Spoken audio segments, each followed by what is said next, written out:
When a person becomes extremely out of touch with reality, you never know what they're capable of. Most of the time, if they're rich enough and well-mannered, we'll never find out. But every now and then, we do. We call this gap in the perception of reality affluenza, which is a portmanteau of affluence and influenza that describes the psychological and social effects of wealth. On the surface, this name may seem rather silly, but if you dig a little deeper, you'll find out that its effects can be deadly. I'm Holly. I'm Leslie. And We Would Be Dead. Part 2. Part 2.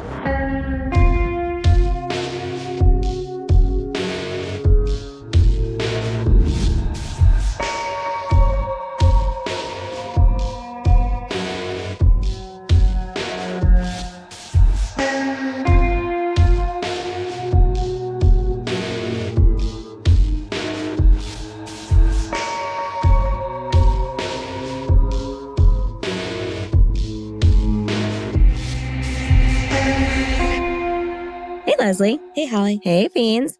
Welcome back to part 2 of the case of Margarida Bonetti and Hilda Rosa Dos Santos. In a few moments, we will be picking up right where we left off last time. So, dear Fiends, if you have not listened to part 1 yet, go ahead and do that right now because this is going to be super confusing. Yes, do that now. So now, right now. Okay. Then you can come back. Are you back? Awesome. That's great. How'd you like it? I hope you liked part 1. We worked really hard on it. As I mentioned last week, there are a lot of sources to roll into one with this case, and I'd be lying if I said my head wasn't still spinning a little. I don't tolerate spinning very well. I'm a motion sick type person. Yeah. So sure. I'm looking a little green and wobbly still. Yeah. Not exactly my best yet. How are you faring this week, Leslie? Okay. Still perfect? Yeah. Good for you. Must be nice. Yeah. Well, I have tried everything I can to bring a little color back into my cheeks, but nothing seems to be working. I feel like I'm all out of options unless, okay, well, don't tell anyone. But I have heard whispers of a super secret ingredient as of late that may be able to cure all of my problems. And everyone prefers a quick fix. Sure, yeah. I've heard that all we would need are just a few precious drops of validation, a kill worth dying on. That was a calm one this week. Yeah, little whispers. Thank you. Well, ASMR. Yes. Calms all of our souls. And best of all, our fiends can give us that ingredient totally free of charge. But how? But how? You must be asking yourself in those exact words. Well, I will tell you. Simply head on over to Spotify or Apple Podcasts and leave us a 5-star rating or a friendly review. It really is the only way to move this podcast forward. Ratings and reviews equal attention, attention equals support, and support equals more and better content for all of you. But if you just can't wait for more We Would Be Dead in your life, don't worry, you don't have to. You can support us over on Patreon. There, for just a few dollars a month, you will gain access to our entire catalog of 30-minute horror movies, our special minisodes, our weekly after show, Host Mortem, which is available in both video and audio formats. However, I think we are going to experiment with making Host Mortem a dedicated patrons-only audio podcast because I think it's going to be a little bit easier a little more user-friendly, easier for people to listen to if it's just in an audio feed. Let us know your thoughts on that. If you're a patron who loved the videos and will miss them, maybe we can add some video content in as well. I know we like doing that every once in a while. Maybe we can do like a monthly check-in or something. Yeah, we like doing videos. We just don't currently have the setup for we were hoping to have more of a setup for like video, audio, like. As it turns out, we would need like several cameras on each of our desks in the setup that we have, like in the studio we have right now. And I mean, like, we're not exactly like HeadGum or something. We don't have Wondery money to equip this. It's just us two. It's just us. And John, who's not always with us in the room. He's with us in spirit. It would fall on him largely to probably edit it, though, and that would be just a monumental project. So for now, we're going to go with a more quality audio that you can listen to if you are a patron on the go. And Postmortem, we discuss the week's case, as well as just a personal, like not too personal, just our lives and fun little things that we come up with. It's more of a look into us and our thoughts. Often we will kind of go more into our opinions over on Postmortem as well. Whereas on our main feed, we kind of try and keep things as, factual and try to keep opinions out of it when we need to. But if you want to hear the opinionated side of us, come on over, be a patron, listen to Postmortem. You can hear our deepest thoughts on the cases. And sometimes pie. Yes. Often pie. Often pie. So anyway, you will get a Postmortem today on both parts of this case because we waited so we could discuss the whole thing and not spoil anything, obviously. And if you are a patron, you will also get a special gift in the mail from us. You can participate in some giveaways. There's merch deals. You'll get an on-air toast dedicated just to you and more. Wow. Yes, we're clearly overhauling our Patreon stuff. So we do have more exclusive content in the works. We have formats of things changing, and we are very open right now to any suggestions. So if you are a patron or you want to be a patron and you think, I wish I had this from Holly and Leslie, please, please, please, please DM us anywhere and let us know. I like a suggestion, don't you? Yeah. Yeah. And if your suggestion is, I think you need to video it with really expensive cameras, know that we've already covered that. So we'll add it to our vision board. Yeah. Sure. That comes after a manager. So there you go. Yeah. Anyway, we are, though, here thanks to all of our patrons. We could not thank them enough, so come on over and be part of the We Would Be Dead family and see how things evolve. It's going to be fun. And if all of that was a little too much for you, you can simply follow us on social media. We are at Would Be Dead Pod anywhere and everywhere you get your content. You can like our posts, share our posts, like and share our posts. That's a good option. I like that one. It is. You can leave us a comment. You can ask a question. You can post about your favorite episode. Let us know when you're listening. Tell a friend. Tell a neighbor. Tell the person you think would be most likely to rescue a neighbor, no matter the cost. And you know what? I'm going to break with tradition this week with a callback. And I'm going to say, it's Pam. It's Pam. I knew you'd be with me. I was only going to say Pam. It's Pam. Obviously Back to Pam. Yeah. If you know, you know, guys. And if you don't know, go listen to our episode on the Denver Spider-Man, where our neighborhood of people began. Yes. With Pam. And arguably, she's still the best one, man. She just covers a lot. Pam's going to help you out. Yeah. She's going to get it done. She is the neighbor of all neighbors. She is. Pam's the top neighbor. Mm-hmm. I think she's a real person. I think she actually was that guy's neighbor. I wonder if she knows how much we love her. That's right. Yeah. This is just a Pam fan account. I know. Sorry. Anyway, then your friends and Pam can become fiends and we can all hang out together. Man, imagine actually meeting Pam. That would be... We'd both be like...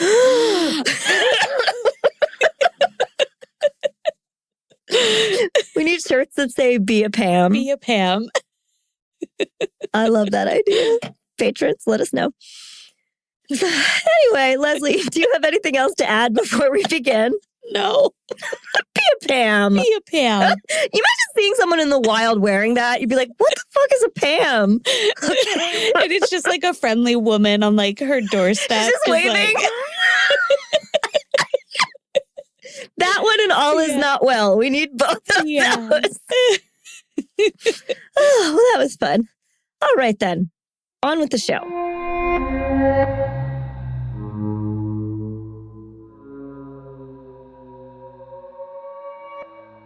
We're going to start off this week with a little gut-wrenching reality check. The shocking shit that I am about to describe began happening in America in 1979. And though it may seem like ancient history, I can assure you that it's not. Leslie, why don't you start us off this week? Tell us a little bit about 1979. Set the stage. Okay. Well, and I thought about thinking a little more about DC area too. So luckily life was the same everywhere. But all right, so 1979, the tail end of the 70s, a time of disco glitter, polyester pants, and long lines at the gas pump. We don't pump our own gas in New Jersey. No. Get out of here. Here in Washington, D.C., life looked a little different depending on where you stood. Downtown, the politics were everywhere. President Jimmy Carter was giving speeches about a crisis of confidence, and the Iranian hostage crisis was just beginning to dominate the headlines. I don't know what any of that meant. We love Jimmy Carter. He was a good one. He was a nice man. Mm-hmm. Protests and demonstrations on the mall were a regular sight, and that was like everyday background noise in the Capitol for the most part. But if we step away from the Capitol and we go more into like people's living rooms, you'd find the same pop culture everyone else was into. On the radio, the Knacks' My Sharona was blasting. Donna Summer was ruling the disco charts with I Need Some Hot Stuff, Baby, this evening. And Bad Girls. Talking about them sad girls. Yeah. What a fun time. I know. And Blondie was fusing punk and disco, and I forget how this one starts, but Heart of Glass. Heart of Glass. Yep. I love Blondie. And yes, even in Washington, traffic drivers were still spelling it out with YMCA. But it meant something different than it does now. I know. Oh, what a time. I know. I think about that every time. Yep, same. All right. Getting gas, though, was a different story. Thanks to the oil crisis, the D.C. region ran on odd, even rationings. Oh, shit. Really? So I can't remember. This sounded familiar to me, so we may have talked about it in another episode because we've done 1979 before, but I could not find it.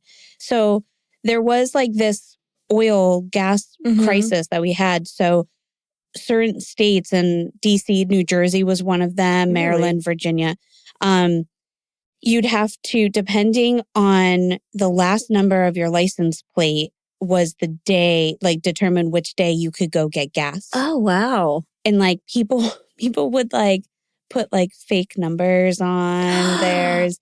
And I would run out of gas every time. I would never remember the right thing. I would just be perpetually bicycling. Yeah. It would just be another added stress. Like, today's our day. We have to go. Get the gas! Get the gas! I would have a gas can in my car, though, full, if that was allowed. I definitely would. But like lines of cars would stretch down city blocks with drivers trying to trick, like with like different tricks, like swapping plates. Because like, households would like swap plates and stuff too. Teamwork, extreme work. Sneaking in just after midnight too.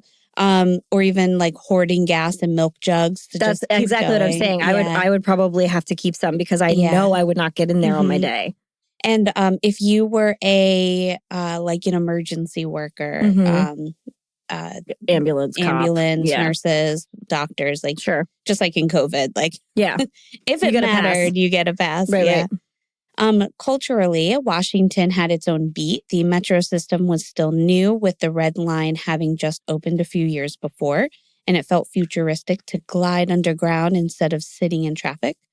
On the streets, a homegrown sound was taking shape, go-go music. So that's like Chuck Brown's Bust a Loose hit #1 on the R&B charts that year, and then giving DC its own soundtrack to dance to. So they were listening to all that music I said, plus they had like this fun little like R&B sound that they were going into. At the same time, in basements and tiny clubs, the seeds of DC's punk and hardcore scene was being planted.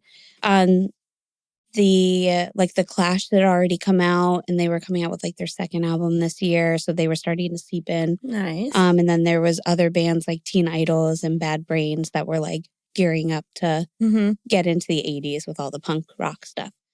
And then some of the iconic movies that year were Alien, Apocalypse Now, The Amityville Horror, and the Muppet Movie. Those all hit theaters that year. It's a big year for movies. And then on TV, everybody was watching Three's Company, Dallas, and ESPN just started. Oh, wow. Yep. And then a little bit about fashion. So everybody loved a Farrah Fawcett hair. Sure. There were gold chains and plenty of polyester.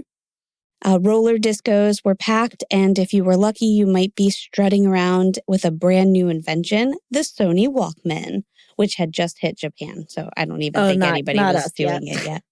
Not us yet. But yeah, so that's a little bit about I love me some 1979. roller discos in 70s fashion. Me too. That's fun. And also relatable. We're not talking about like the old timey times. And I really, it's so tempting when we're talking about the things that happened in this case to think, oh, that was forever ago. It was when, like we didn't have telephones. But no, it was the time period Leslie just laid out. People in Japan had Walkmans. Exactly. Exactly. So thank you for that. You're welcome. Last week we started in São Paulo, Brazil, but this week we are in Montgomery Village, Maryland, which is a northern suburb of Washington, D.C. It's a large planned community developed in the late 60s and early 70s just outside the Gaithersburg city limits. So at the time, this was a pretty new planned community. So the homes were new. The idea of planned communities was also like kind of new. Montgomery Village's population was 18,725 at the time of the 1980 United States Census, and it has a total of 4.8 square miles area, which is nothing to sneeze at, but it is not São Paulo by a long shot. Mm-hmm. This is very different. Montgomery Village is known to be pretty safe.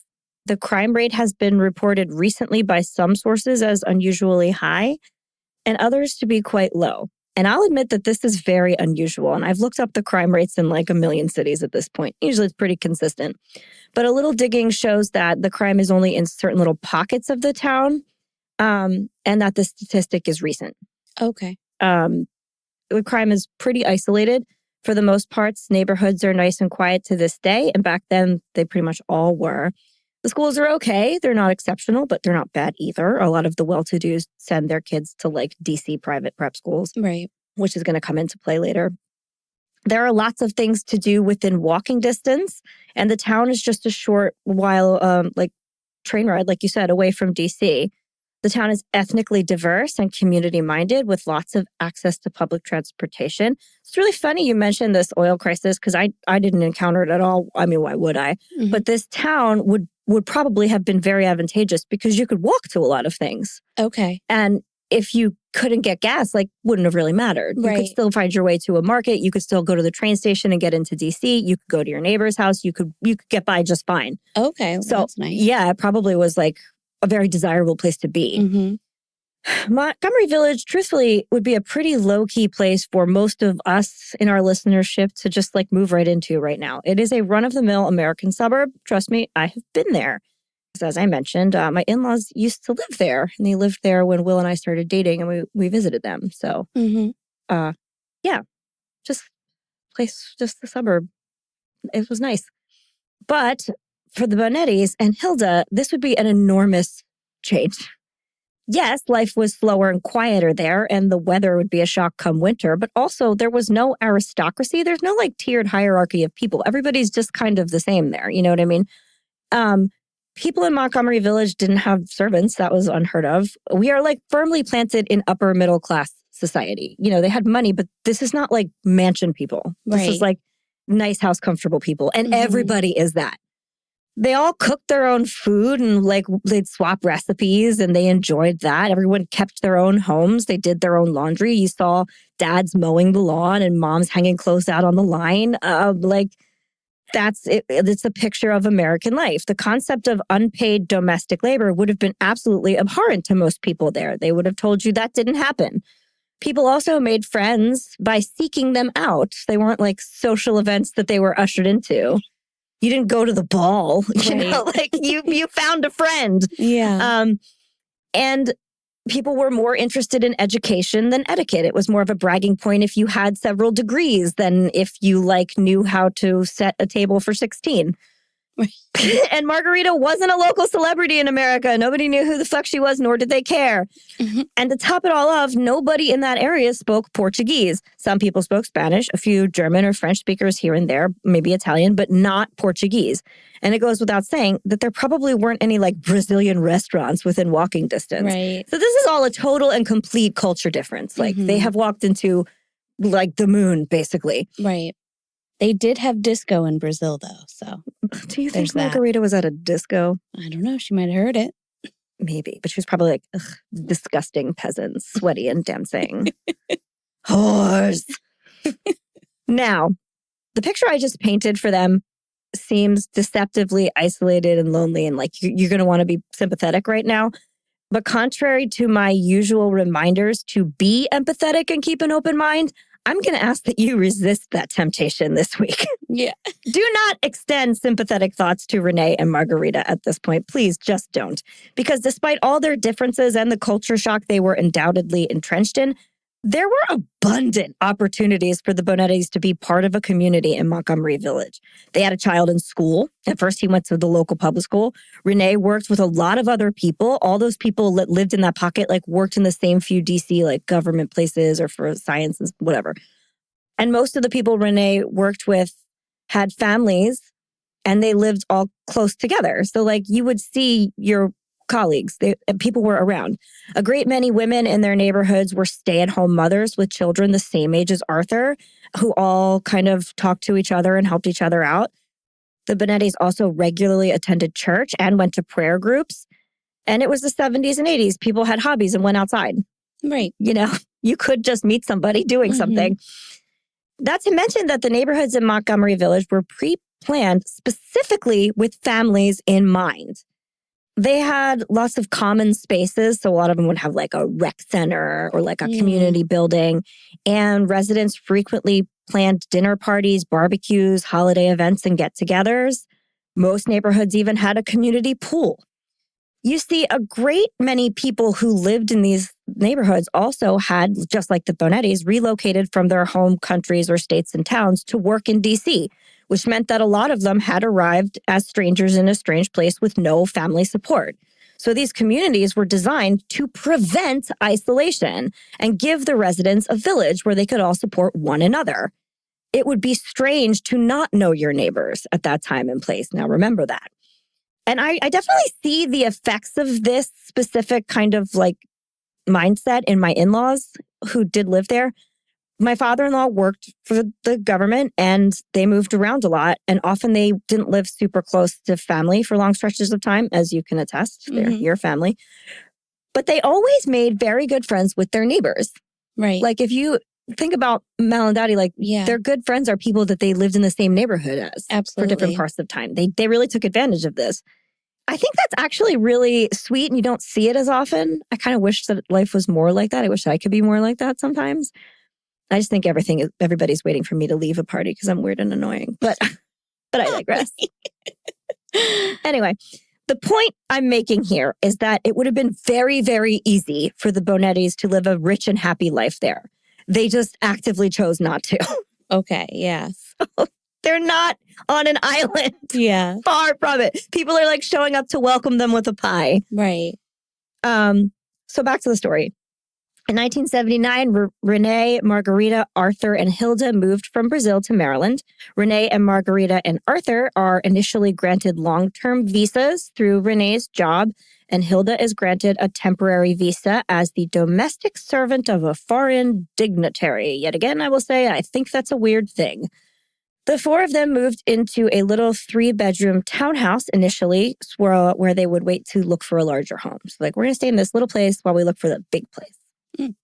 Rene started his new job. Arthur is enrolled in a local elementary school. He is at this point like 5 or 6 years old. And seeing as he was able to attend an American public school, I'm going to guess that Arthur also spoke pretty serviceable English. Okay. Margarida initially did lean on Hilda a lot for comfort.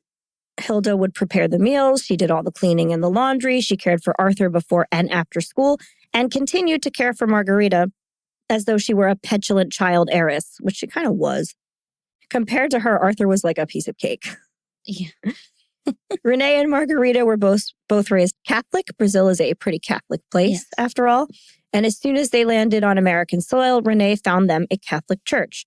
Going to church was basically the only activity they all did together and did all of the time. Like they didn't have a hobby. They just had church.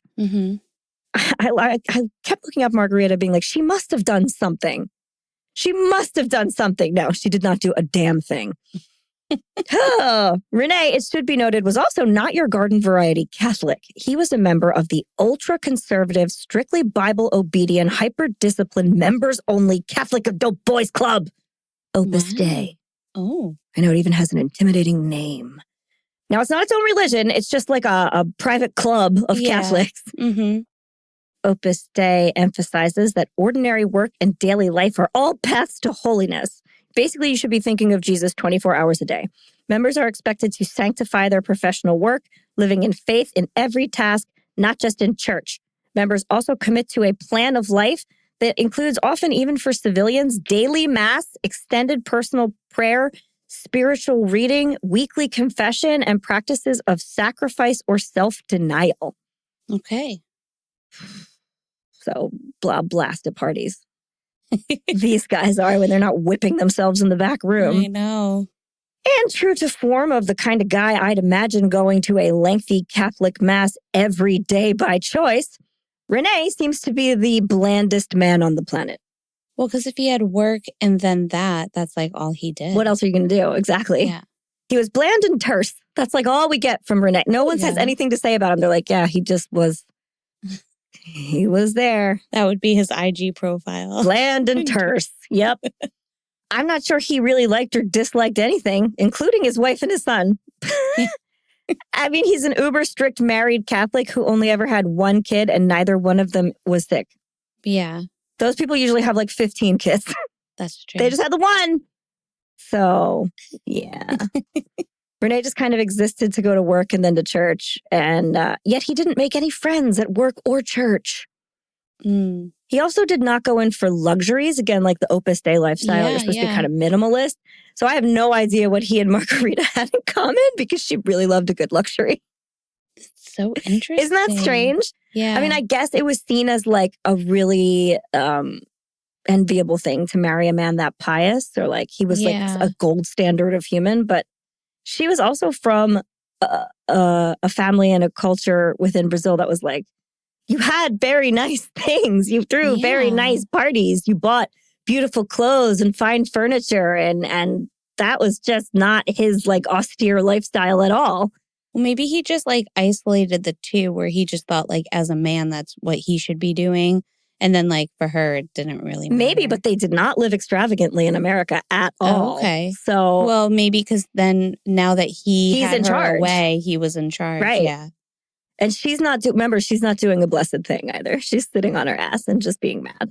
Okay. She went to Brazil, left Brazil and said, I'm not doing anything in America. And God damn it, she didn't do a single thing. God bless her. For 19 years, you just didn't do anything? Whoo! You didn't even raise your own child? What the fuck were you doing? I don't know. So boring. Anyway. Conversely, though, Hilda had never gone to church in Brazil. She had no family and not come by religion on her own, which meant she was also unbaptized. Rene and Margarida absolutely could not have kept somebody like that in their home, not a heathen living under their roof. I mean, that's awful. Isn't it, though? So they brought Hilda with them to church and got her baptized like real quick. Okay, good. This is going to bite them in the ass later. Oh, no. Because they introduced Hilda to the church. Okay. Okay. Without them, she never would have gone. She wouldn't have had any faith in it. The church would have been nothing to her. But because of them, the church is important to her. Remember that. Okay. Margarida bought Hilda a nice dress with a matching hat and shoes for her baptism. Okay. Hilda was so excited. She's like, this is nice. Like, I go to church. Okay, I can do this. I'm going to be okay in America. But then Margarida also told Hilda that if she didn't get baptized, she would spend all eternity in the fires of hell. Well, that's what would happen. Of course. Hilda had been conditioned also to believe like every single thing her bosses told her. So she was terrified immediately. She didn't think like this is a conceptual eventuality. She was like, oh no, I will be punished right away. But she was like, okay, I guess I better do this. Also, like, I do like my new outfit. So sure, it's fine. While they lived in the townhouse, Hilda slept in one of the 3 bedrooms and ate when the family ate. She was not really Margarida's companion, though, pretty quickly. Margarida, who they inexplicably call Margot throughout the documentary. I don't know. I like it. I do too. She was angry all of the time, and she took all of her rage and frustration and probably boredom out on Hilda. She would scream at her night and day. She shouted orders, and pretty immediately she started slapping her and hitting her. Oh, man. Yeah, this was also confusing for Hilda because though she did go through that as a child, when she lived with families in Brazil, especially when she lived with Margarida's mother, Lourdes, No one had been violent towards her. That wasn't really part of her life. She was like a housemaid, you know? And an obedient one at that. She had always just been treated by Margarida as like a little pet, too. She had food. She just, I don't know, she's just a maid. So this was all very new to her. But she was thinking, okay, this is just going to be for a year. And, you know, people can really get through a lot when they think there's an end in sight. That's right. I forgot. She was just supposed to go for like a year and then they were going to come back. And then they just never did. Yeah. Yeah. After a few months in the townhouse, the Bonettis found a nice big house and moved into that, something that they viewed as more suitable for them, even though it wasn't a mansion. Ugh. Fine. Ugh. And it was only about a mile away from where they had been living, so all the other stuff they did didn't change, same church and all. And they can still be around all their neighbors. Who they don't give three shits about. They rented out their townhome also for extra income. Oh, that's good. So they're getting money from that too. They're smart. Yeah, and their new house was really big. It was 2,358 square feet with 4 bedrooms, 3 bathrooms, and a full basement. Mm-hmm. It's a nice size family home. Once at their new location, Hilda's situation changed a lot. First, she was told that she would be living in the basement. That was for her. You get the whole basement. And she would only be able to come up to work and care for Arthur. Margarida said in her eventual interview with Chico Felitti, that this was like, Hilda had her own apartment. She was like, this was really nice. We were really nice to give this to her because in America, basements are like a really beautiful room. They're very different. And all like teenagers use them as hangouts with their friends. Sometimes teenagers will like choose to make that their bedroom because it's so nice down there. It's really big and no one's going to bother her down there. So we basically gave her paradise. Unfinished dirt floor paradise. Oh my gosh. Yeah, sure. Some teenagers had a basement hangout spot. Some of them put their bedroom down there. It was a carpeted room with a pool table and a record player, plush sofas against the walls, and mood lighting splashed around. But their parents paid for all that. Mm-hmm. This was a dark, mildewy, unfinished room with a dirty floor and perpetually damp concrete walls. Oh. I can't stress enough that it was also very moldy down there. Right. Because if there's just condensation all the time, which there was, you're just breathing in mold all of the time, which, as we have discussed, is not good. Does not end well. No. Hilda had a bed down there, but that was it. The bed was lumpy and old, and she couldn't put it against the wall or the condensation would seep into her bed sheets and everything would mold. Oh. Mm-hmm. She was given a metal tub to bathe in, and I don't mean a bathtub. I mean a freestanding wash tub, essentially. And she was instructed to get water from the upstairs sinks in buckets and bring it downstairs to bathe in that tub, even though they had several showers and bathtubs. How awful. Yep. And then when she was done, she would have to empty the tub outside herself and take care of her mess. Yeah. Second, Hilda was instructed to not speak to the neighbors. She was not to answer the door if they knocked or respond if they tried to talk to her while she was working in the yard or cleaning the windows. Exteriorly, which she did. While she's doing these things, she's working and not to be socializing. These are not her friends. They're her betters. Wow. Remember that. Third, she would be on call at all times. Margarida had bought this contraption that Hilda describes, which was then installed. I think it's just an intercom, but she didn't have the words for it. She said it was a device over her bed with a red button, and the other side of it was in Margarida's bedroom. And any time of the day or night, it would buzz and she would have to answer the call. So very much like Cinderella with the bells. Wow. Yeah. They could just buzz her and she was to answer them anytime. Not them. She was to answer Margarida. Rene did not use it. It was just solely for Margarida to call on her at any moment of the day for any one of her whims or needs. And she used it all the time, even at like 4 a.m. If she wanted a hot water bottle or a drink of water, she would be like, "Give me it, Buzz." So like you could never truly sleep because you don't know if you're going to be woken up at any moment to do tasks. Oh, it's like being a new mom. Yeah. And I'm sure if like, say Arthur had a stomach virus or needed something, Margarida wasn't helping him. Right. That was Hilda. So true to her word, Margarida would be doing absolutely nothing. And she leaned into her angry, demanding ways with Hilda real hard. She started to take joy in being nasty to her and ordering her around to do like humiliating things beyond the work premise of a maid. And nothing was enough for Margarida. She beat Hilda mercilessly, often with a closed fist at this point. Wow. Yep. And on one occasion, she threw boiling soup in her face. Mm-hmm. And Rene watched this happen. It wasn't like just when he wasn't home. He saw it. He just didn't do anything. Right. That was going to be my next question. Yeah, he was just like, that's how it goes when you have a servant. It was just normal behavior. Wow. Yeah. And he really didn't interact much with Hilda directly or anyone. Remember, blandest man in the world. But he was in control of the finances and he did not pay Hilda ever, nor did he provide money for her to do any of her own errands, or he didn't keep her in clean clothes. They didn't buy her new shoes. And Margarida certainly wasn't doing any of those things. She just raged at Hilda day and night. And then, because that wasn't enough, she started complaining to Rene incessantly that she didn't like a servant eating up all of their food. Oh, God. She didn't think Hilda should be allowed to eat the same meals as the family or take things from her refrigerator. That was the family's food. So Rene was like, okay, I guess that's how it is. And he put a padlock on the refrigerator. Hilda was told that she could eat the family's table scraps after meals when they had left the table. And she was given bags of rice, which she would have to boil and then take into the basement to eat. So she's eating like what's left on the plates after dinner. Right. That's awful. Uh-huh. It was just for a year, right? It's all going to be over soon. Imagine having that mindset, be like, this is going to end. It's going to end. It's going to end. And it just never ends. But this is wild too, for this all to just be happening in a year, you know? Yeah. Like for Margarida to go from like how she was treating servants in Brazil to then coming here.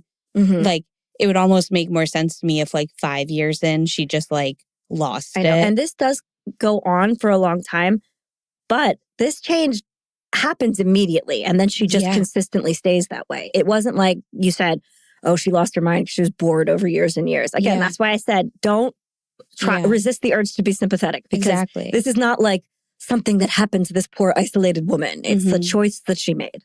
Like immediately. Right away. Yeah. Yeah. Wow. Yeah. The years did march on, though, and Rene became a naturalized citizen. So, like, probably through his work, he was able to just, like, take tests and get American citizenship. You know, he was doing a pretty important job. America wanted him. And I believe that Arthur was naturalized as well, though I'm not sure.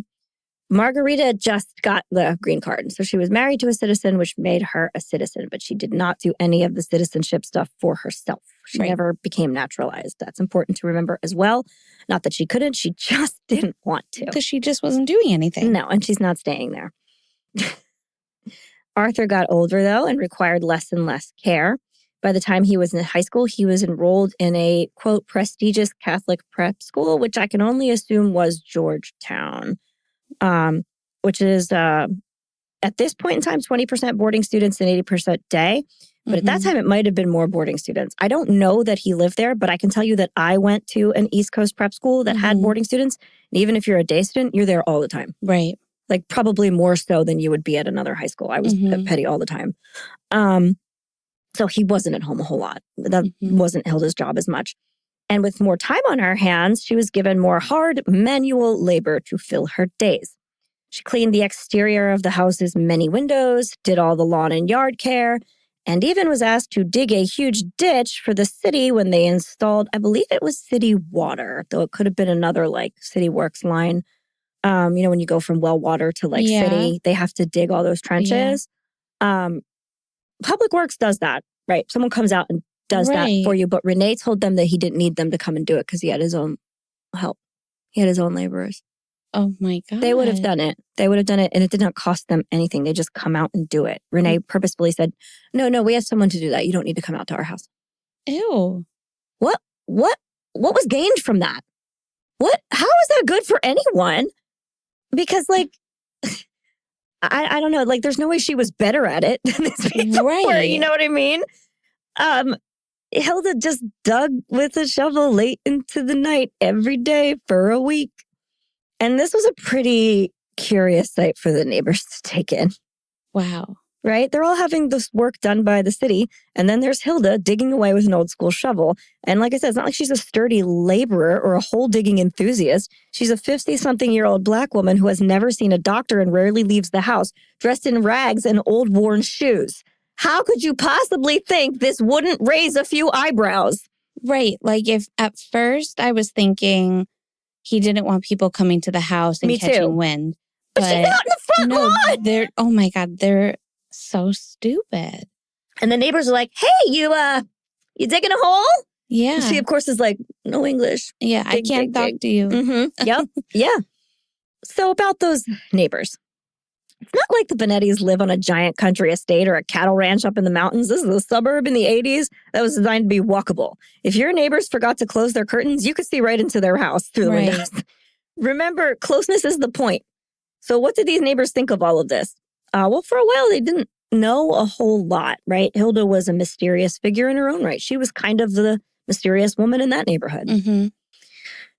Which is odd when you think how Margarida ended up becoming that herself. Right, yeah.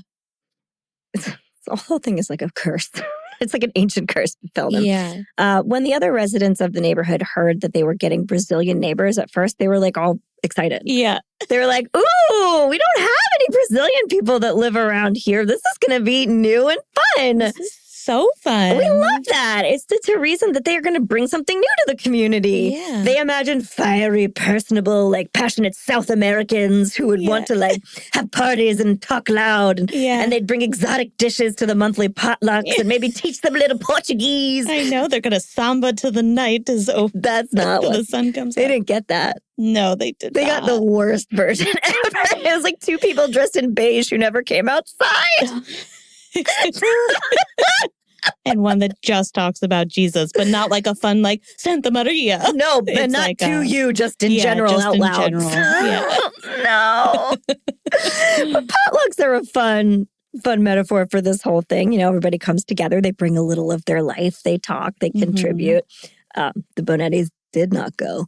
But if we were to go to a potluck, say in 1979, Leslie, what might we expect? What kind of party would the Bonettis have walked into and then left immediately? Man, I love a potluck. Okay. I don't, but that's okay.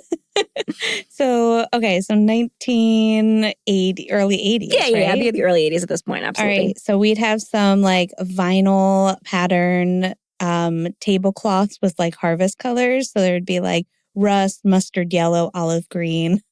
Very avocado situation. Yeah, anything that you could wipe clean really easily too. Yes, and you're right. This is the 80s. I said 1979. I was wrong. We've lived there for a while now. Yep. You'd have like tall macrame plant hangers nearby or a big glass bowl with floating candles. Beautiful. Serving dishes, you'd have like dishes that are like clustered buffet style on a folding table, like a card table, of right? Course. Or a wood paneled dining table. Plates and utensils, likely Corelle dinnerware, lightweight, indestructible glass with floral borders, very beautiful. Yep. Or heavy-duty paper plates. Forks would be stainless steel or those flimsy 70s plastic ones in beige. So the Bonettis would have loved that. Beige. Like, we love a beige. They would have had, so at this point, we would have had cloth napkins as well, like in earthy tones, or maybe paper napkins with bold stripes. Sure. And some of the delicious foods that would be there. Some of the classics. Why might they be looking forward to Brazilian food? Yeah. So if they really wanted to show the Bonettis, like, this is America, like, we did thank good. you. Yeah, these are the delicacies that you are going to enjoy. They would have had tuna noodle casserole. Oh, good. Cream of mushroom soup, egg noodles, peas, topped with crushed potato chips. That blob of cream of mushroom soup always comes out in the shape of the can. Yeah. Ugh. Maybe some hamburger helper style hot dish, right? Sure.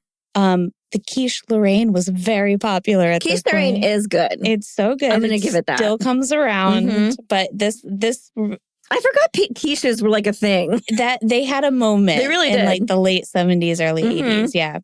And then of course your standard deviled eggs, maybe a little paprika on it. Stuffed bell peppers. We don't see that as much, but no, those are like struggle meals. Yeah. And then pigs in a blanket, always perfect. Still at every holiday gathering we have. Yeah. And then, salads. Salads are very important. Sure. And, you have these casseroles, you need to have like a light salad, right? Right. So definitely like a Jell-O salad mold would be perfect, light, it's not too heavy, a little wiggly. Oh, God. Ambrosia salad, too. That was really healthy. The Cool Whip, the mandarin oranges, canned pineapple, coconut, mini marshmallows. We still have that at our meals. We have Watergate salad. My father-in-law loves Watergate salad. Yeah. I remember when I learned about ambrosia salad when I was like 7.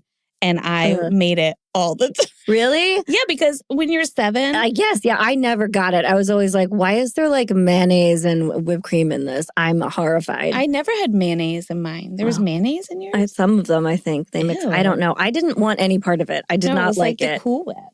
Yes, yeah. Yeah, it was good.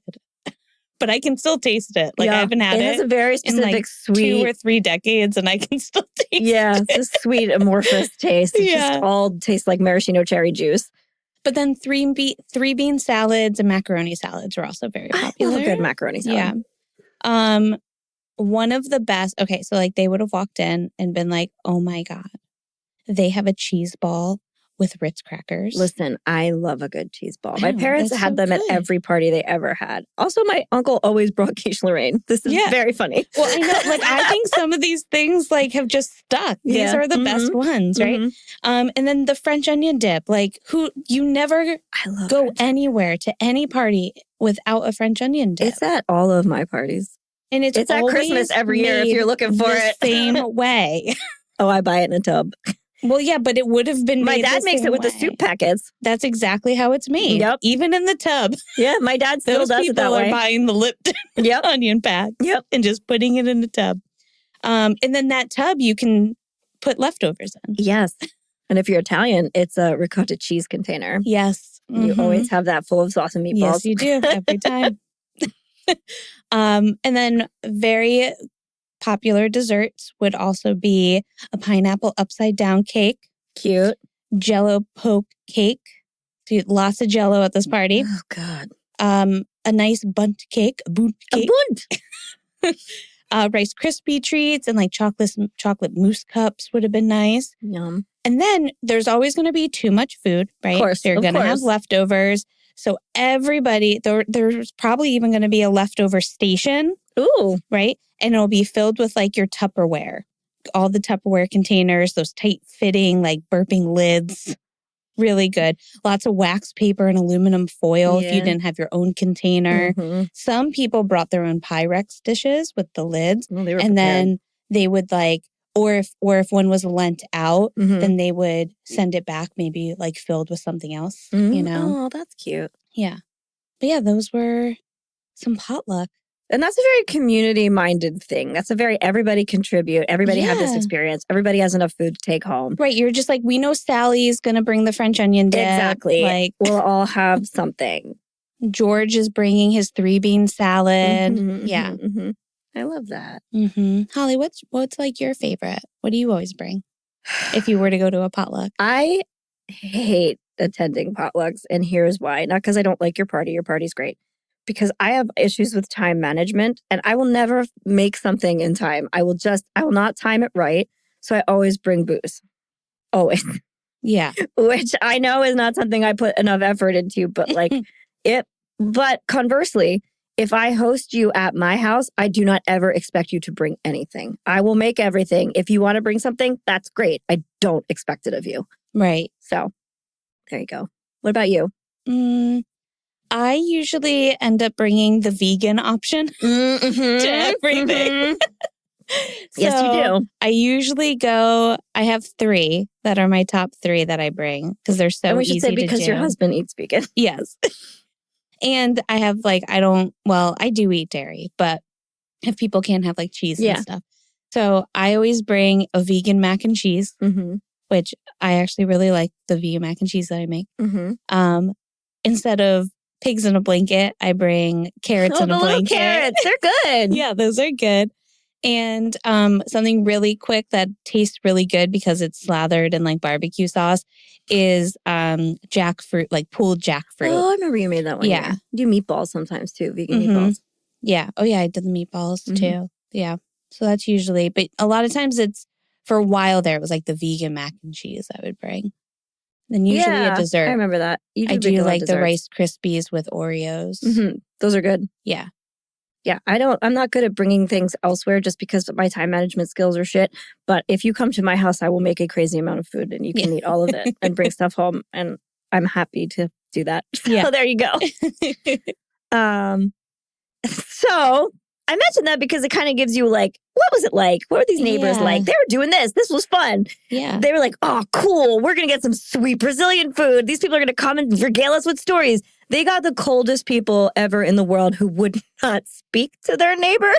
Oh, they didn't talk to anyone at all. They didn't attend any community events. They did not go to parties. They didn't host anyone in their home. They didn't even stop on the sidewalk to exchange pleasantries. The only time they interacted with any of their neighbors was at church or prayer meetings. And Margarida was always stirring the fucking prayer meeting pot. Oh, yeah? Yeah, she was always acting like bitchy and angry and yelling at the leaders of the prayer group because they were not doing it the way she wanted them to do it. And they were like, this is our group. You just got here. Yeah. And she was like, yes, but you're wrong. That's the energy they brought to the table. Old money anger. So fun. The Bonettis really thought that they were nobles among peasants and acted as such. I mean, do you know? And the neighbors were kind of like, okay, we're going to leave that shit alone. So when you think like, how could they possibly not have known what was going on with these people? It's because they didn't really want to. Right. That's pretty unpleasant. I would be like, I'm not trying. I'm not looking. I'm not trying. They can just exist over there. You know what I mean? The Bonettis, not great. But Hilda, she was hard to explain. At first, the neighbors rarely saw her. And when they did, she was like outside doing chores or like hanging laundry or something. And they thought she was just like hired help, like she was a maid or something. Nanny, maybe. They did try and talk to Hilda, the neighbors did, but she would just kind of smile and nod and move on. She wasn't icy. She was like, had a warm aura about her, but she didn't speak any English and she wasn't allowed to talk to them. So it was very much just like, hello. And that was like it. Over the years, things became more and more unpleasant in the house for Hilda, though. So when she had finished the work she was given, instead of waiting around for the buzzer to buzz and be screamed at or be hit, she would just take long walks around the neighborhood, which I guess she was allowed to do. She was allowed to go on walks. Yeah. She found that people would occasionally leave scraps of wood at the curb or things that she might be able to repurpose in her basement into furniture. So she made like her own little furniture out of boards. Oh, I know. The neighborhood was also dotted with a few fruit-bearing apple trees, and occasionally residents would see Hilda picking apples and taking them with her. And they really just thought she was baking pies. Yeah. They're like, oh, I mean, they're like neighborhood trees. It's fine, I guess. She always looked tired and she walked with a degree of difficulty. She didn't seem to speak a lot of English. And the neighbors started to gossip about her a little bit. You know, they realized that like something's weird in that house. We need to talk to her. Yeah. One neighbor, a woman named Vicky, who lived in the house down the block from the Bonettis, one of the houses, spoke fluent Spanish. It wasn't Portuguese, but it's close enough to kind of work through a conversation, a basic one.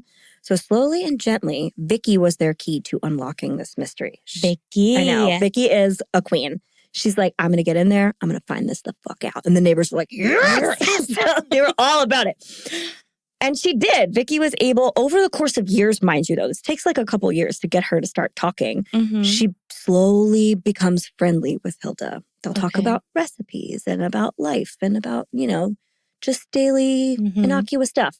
And bit by bit, Vicky would introduce Hilda to the other neighbors who were always very warm and friendly. And they realized that, Hilda was there from Brazil. She had no family of her own. Kind of weird situation. One day, Vicky got Hilda to come over to another neighbor's house. This is a couple.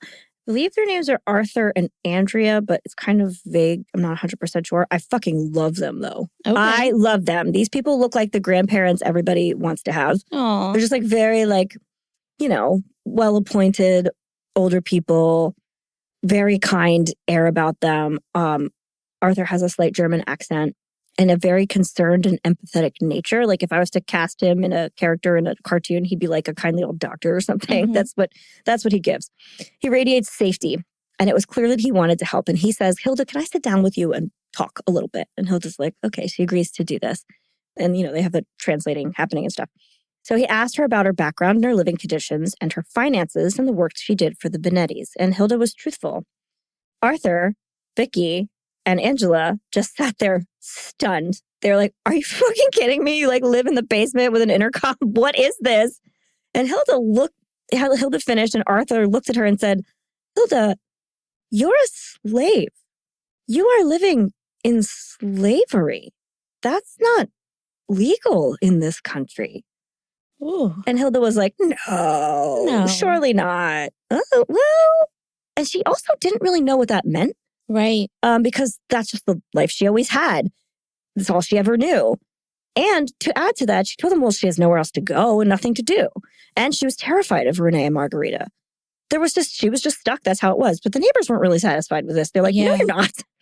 So they decided they had to help, and they had to kind of do it covertly, obviously. They didn't want the cops to get involved or anything. So when they saw Hilda out on walks, they started giving her all of their secondhand clothing. So if they had old clothes and shoes, they would just make sure she got anything that would fit her. They also would always feed her and send her home with food to keep in the basement with her. So probably their Tupperwares from their potlucks. Yeah. They sent that stuff home with Hilda. They had extras. They gave it to her. Okay. That's how it went. So after some time of giving her food and clothes and getting her a little bit back on her feet, as it were, they asked her, Hilda, would you want to go back to Brazil? Would you want to leave this country and go back to your home?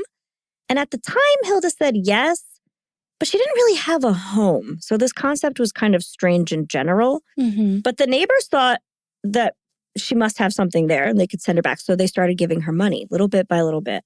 Everybody gave her money until she had enough for a plane ticket. Hilda had been hiding it in a gap in the wall in the basement. And when one day she had enough, she got the last from her neighbors and she was going down to put the last bit in the wall, and it was all gone. No. Margarida, who must have somehow been spying on her, I don't know how or why, found the money and then in front of Hilda, took it out of her pocket and gave it to Rene and said, Rene, here, you finally have some cash. Finally? Oh, sorry, what the fuck are you talking about? And didn't Rene wonder where this mysterious wad of cash came from that she's holding? He just was like, oh, thanks, and took it. What are these people? What? Yeah. Mm-hmm. I thought you were going to say she burned it in front of her. Oh, no. That would have been too kind. No. Here, Rene, now you finally have some cash. Ew. He didn't give a shit. He was like, thanks, bye. Oh, okay. I'll probably give this to the church. Yeah, I'll just donate it. Mm-hmm. And so life went on like this for Hilda. The neighbors fed and clothed her when they could. They started having her over at their house, and she started going to the little afternoon gatherings. She'd be there with everyone instead, And this was they would have them during her walks. When they knew she could be out, they would have her over and they'd all come over and stuff. This was really cute. But there seemed to be nothing else they could do for her, and nothing Hilda was willing to do for herself because she was so scared. And she really did not understand that escape was an option. She just didn't think that was possible for her. Now, these neighbors are good and they do the damn thing eventually, but I have to say, why would it never dawn on you to call the police? Well, this is what I mean. They're doing everything they can. But are they? Except calling the police. Why aren't we calling the police? Yeah. I don't know if maybe they didn't. I mean, they are also upper class, so I don't know if they're just the police have other things to do than worry about immigrants. I don't think it was that. I think, actually, you know why I think they didn't? I think they were afraid she would get deported. But even though they're trying to send her back. But they're trying to send her back on her own accord with money, and they don't want her detained by the United States government. And I gotcha. Have to go through stuff. I think they were afraid that would come to light and then she would be in more trouble than she was in. Okay. Now. So. All right. I think later on the legal documents about this case do hint at that. So that could have been it. So time marches on. At this point, we get to approximately 1995. So this goes on for a long-ass time. Wow. Yeah, a long time. And the neighbors at this point start to notice that Hilda's not really doing so well. She's walking hunched over with a pretty severe limp. And when asked about it, she tells them that she cut her leg on a shard of glass while cleaning. And she got a pretty big cut. This is like a big gaping wound, which initially would have been pretty easy to treat. She maybe needed a couple of stitches, a little Neosporin, some rest, a Band-Aid. She would have been okay. But she did tell Rene about this wound and asked him, like, I think I need help. And he said, no, you don't. You're fine. She said, can you just get me some ointment from the drugstore? And he said, no, I can't do that. Sorry. Nothing. Wow. Nothing. She's just wrapping it up with like dirty rags that she had as best as she could. Her shoes were like starting not to fit because her leg was really swollen. It was like bad. Yeah. By the time she finally agreed to show the neighbors like, what is going on? Like, come into our house. Arthur's here. We know he's the leader. Show him. And they were like shocked. It was unmanageably infected and like smelly and pussy and stuff. It was terrible. But when they were really close up to Hilda, Arthur's looking at this cut and he notices something else weird. He sees that she has a sizable lump in her abdomen. Mm-hmm. And Arthur was like, what is that? And she's like, oh, I don't know. He said, do you mind if I touch it? And she said, no, that's fine. And Arthur discovered it was a mass the size of a baseball in her stomach. Yeah. And he recoiled in shock. He's like, oh my God, like, are you okay? What's going on? She said she had like a very painful, irregular, like monthly time. She probably didn't discuss her period too much, but she's like, I've had some trouble and some pains with it, but I guess I'll be fine. They were like, you're not fine. This could kill you. Something has to be done. You have to see a doctor at this point. You have all of these problems. So finally, they go to Rene. She doesn't want to just go to the doctor with them. Hilda's very much like doesn't want to do any of that. And so giving away as little as they can, they confront him and they're like, you have to take this woman to the doctor. Look at her.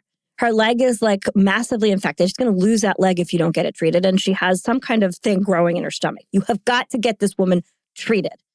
And Rene was like, oh, really? Okay. She didn't say she needed a doctor. I mean, like, maybe we could just sleep on it and she'll be okay. They're like, no, you have to go. And he was like, all right, fine. So he puts her in the car. And first he's like, do you want me to get you some ointment now? She's like, I think I need the doctor. Right? Oh my God. Take her to the hospital, to the ER, which he's like wrung out about because she doesn't have any health insurance. So this is going to cost, this is in the 90s, going to cost a decent amount of money. And she doesn't have any like paperwork to show them. Rene knew this would be expensive and questionable, but he was backed into a corner. Once at the emergency room, this is where I am the angriest in this story, I will say. A doctor took Hilda away, treated her leg, gave her some antibiotics, and then paused to look at her abdomen. So he's, something's wrong. He couldn't talk to Hilda because she had very little English, and this is an American emergency room. He didn't speak Portuguese. So they brought in Rene to deal with him instead of dealing with Hilda, which I'm like, this is like, that's your owner shit. That's crazy that the doctor did that. That's like HIPAA laws. Like, you can't tell him her problems. He said he was her employer when they got there. He didn't say he was her family. Oh my God. So the doctor says, okay, dude, your maid needs surgery right now on this mass in her stomach. Like, we can admit her right now. We'll give her the surgery. We'll take whatever it is out, see what's going on. You got to bring her home. Then she'll need to be off her feet, recovering for a couple weeks in bed. Let's do this. And Rene was like, I can't do that today because I have to get the house ready first. Because if she's has to recover, she won't be able to get to the restrooms because they're all upstairs. So I have to install another bathroom. I will bring her back in a couple of days as soon as I'm ready. And I'll make sure she's comfortable in the meantime. And the doctor said, okay, and let them leave. Why wouldn't you say, leave her in the hospital? Leave her in the hospital. She has to be managed some way. You can't take her home. Right. Nope. Doctor just says, see you later. Also, why wasn't the doctor like, we have to call a social worker immediately? Look at this woman's condition. Look at her. But this was 95, right? This was 95. There were social workers. I know, but I can see also, like, you don't have to stay in the hospital. So no, you can leave against medical advice. Yeah, which is probably what happened.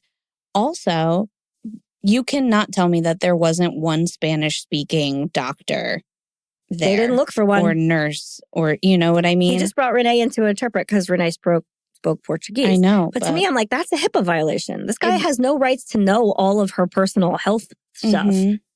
Yeah. I guess if she consented, which maybe she did, I have no idea. But to me, it just smacks of like, this doctor should have known something and he didn't do it. Yeah. They should have called in. There's definitely bilingual nurses and doctors in there. It's like freaking DC. I know. That's what I was thinking too. I'm like, Portuguese is not like a remote language that only exists in a tiny place. Like, even if it wasn't Portuguese, like we said, Spanish like or Italian, Vicky, you could have gotten by. Yeah. Mm-hmm. It's very similar to Italian too. So somebody could have.